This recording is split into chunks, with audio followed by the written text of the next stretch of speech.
Hell's Kitchen is a brutal journey for the aspiring chefs, as not only do these chefs have to deal with the wrath of Gordon Ramsay and other asshole contestants, but they also have to deal with horrendous punishments. These punishments come as a result of losing the reward challenge, and usually it's something tedious, such as prepping the kitchen before service or having to take orders from a bunch of high school kids. Be sure that there's a twist in the banner. I got you. Just one on each side. I heard you the first time. But sometimes, the punishments of Hell's Kitchen can be flat out brutal, to the point where you would think the contestants are being tortured, and it's definitely not your average Hell's Kitchen punishment. What's going on, guys? I'm FlynnMasters, and today, we'll be looking at the top 5 most brutal punishments in Hell's Kitchen history. Before we begin, if you enjoy unique Hell's Kitchen content such as this, then please be sure to smash that like and subscribe button. And with that said, sit back and relax, and let's watch a bunch of amateur chefs be miserable for the next 10 minutes. Bloody hell, here I go again. Number 5 comes from the premiere of Season 11. In that premiere, we got some foreshadowing of the awfulness that was the Season 11 Blue Team after they lost the Signature Dish Challenge. As punishment, they were forced to ride in a bus with no air conditioning for 8 hours. But honestly, as hard as it is to believe, that wasn't even the worst part of the punishment. Make our paper, do what we know how to do. Give Gordon a reason to give us. So let's just keep it, no more ego, let's just do what we came here to do. And that's maybe we try to go a little bit above. We just gotta remember, it's not that they don't try to help, but if one of us gets something down on one station and then he shows one of us, like that's this. One thing we have to understand, guys, like if you guys want to look good and just jump on a station and you really don't know what you're doing, just don't. I want to throw Sebastian right out the window. He just talks too much. Just bap, bap, bap, bap, bap, bap, bap. Oh my God. Sebastian, time out. Speaking of no air conditioning, the first ever punishment in Hell's Kitchen history also involved no air conditioning. After losing the Squid Challenge, the Blue Team were at the mercy of the producers when it came to torturous punishments, and boy, they showed right away that they weren't messing around with these punishments. The Blue Team's punishment was that they would have to go through the entire dinner service without any air conditioning. Remember what I said earlier about Hell's Kitchen already being tough enough service-wise? Well, that's literally and figuratively turned up a notch with no air conditioning in the grueling hot kitchen environment. While the Blue Team actually did win that dinner service, they definitely had their fair share of mistakes, and I can only imagine the extreme heat had something to do with their overall poor performance. in case anybody's wondering, it's about 140 degrees in here. Damn, it's hot in here.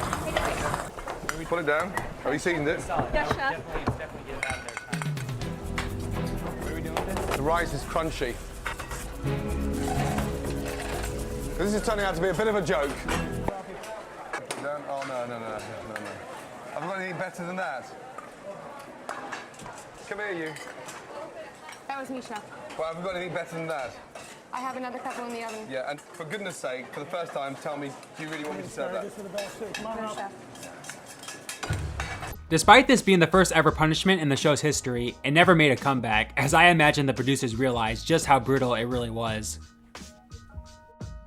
At number 3 is the disgusting food punishments of Hell's Kitchen. The worst part about this is that this is usually the second part of the punishment, as the chefs normally are forced to do some cleaning before having to eat some crazy and disgusting combination. And yeah, some of the things the show has made the chefs eat throughout the years makes you nauseous just thinking about it. I couldn't imagine actually having to eat or drink this stuff. Chef Ramsey put together a really good lunch for you.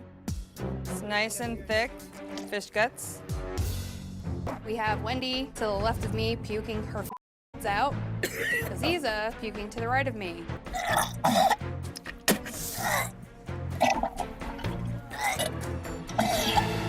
Chef Ramsey's prepared something really special for you guys.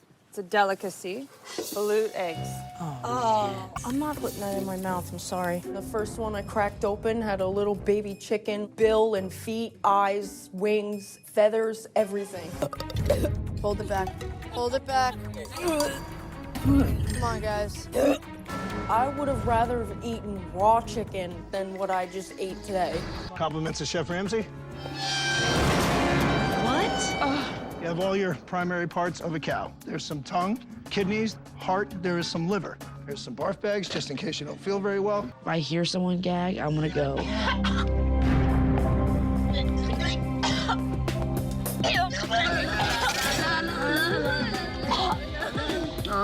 This is not gonna break me.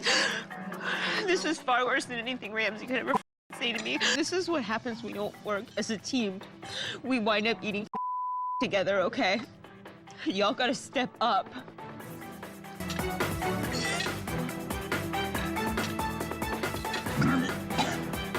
we gotta do this for her. The most physically demanding punishment in all of Hell's Kitchen is the ever so scary recycle day. Now, while being a chef does at times require a ton of work and prep, I don't think any chef actually goes through manual labor on a daily basis. And again, Hell's Kitchen contestants aren't exactly in top tier condition. You ain't never done a day in your life, and your ass shows it. I want to hit you so bad. The worst installment of this delivery day punishment comes from episode 7 of season 6. Not only did the poor red team have to go through the manual labor of stocking goods and inventory, but they also had to prep both kitchens for that night, which is usually a punishment in itself. And if that wasn't bad enough, Hell's Kitchen obviously wanted to make these girls as miserable as possible. After a long and grueling day, all the red team wanted was some sleep. But as they say, there's a reason why it's called Hell's Kitchen. I'm sleep. S-L-E-E-P. Now you know what I am? Awake. This is some I don't want to hear it right now. Just do your job and get it done. Thank you. Have a nice night. Night! You see, it's night! Yep, pure labor all day, with hardly any sleep to boot. Just brutal. It's honestly amazing that the red team won service that night despite everything. Then again, the blue team literally had a man who was on the edge of death on duty that night, so it's understandable. Oh yeah, speaking of that man. The most brutal punishment in Hell's Kitchen history comes at the final 11 of season 6. Yes, just one episode prior to the most grueling physical punishment in HK history, production set up a punishment that nearly killed Robert. Yeah, in case you can't tell by now, season 6 was a brutal season, as even Kevin and Dave, two of the greatest chefs to ever step foot in Hell's Kitchen, were nearly taken out of the competition due to their injuries. And speaking of getting taken out of the competition, this is exactly what happened to Robert the previous season, as pericarditis forced him to go home at the final 5. He was thankfully given a second chance in season 6, and while he did have a disappointing run, finishing in 10th place, he was lucky to even be eliminated the conventional way, as he almost had to leave Hell's Kitchen for the second consecutive season after he was forced to partake in a torturous punishment for a 500-pound man. Come on, Robert, keep pedaling. No pain. Come on. No pain. 1, 2, 1. Come on, Robert. 1, 2. 1, 2. Almost up to the top. Don't give up. You got it. I mean, just what in the world were the producers thinking putting Robert in this potential life-threatening position? I get it was a team ride, and the ride wasn't that long, but the dude literally can barely walk without getting fatigued. This punishment is literally dangerous for someone like him. Robert would be taken to the hospital shortly after and actually missed that service, but thankfully, he was able to come back the very next service, only to be eliminated that same night. Still though, at least he was actually eliminated this time, as I couldn't imagine how frustrating it would be to be evacuated in back-to-back seasons, especially when it was easily avoidable this time. And boy, the producers better count their blessings that nothing serious happened to Robert. We did about die. I mean, Robert's probably dying. Biggins have a heart attack or what? No idea. Thank you guys so much for watching. If you like this video and Hell's Kitchen in general, then smash that like and subscribe button, as this is the only place to find Hell's Kitchen content like this on YouTube, and I've got plenty more fun HK vids coming out on a weekly basis. With all that said, take care everyone, and I'll see you next time. Get out of there.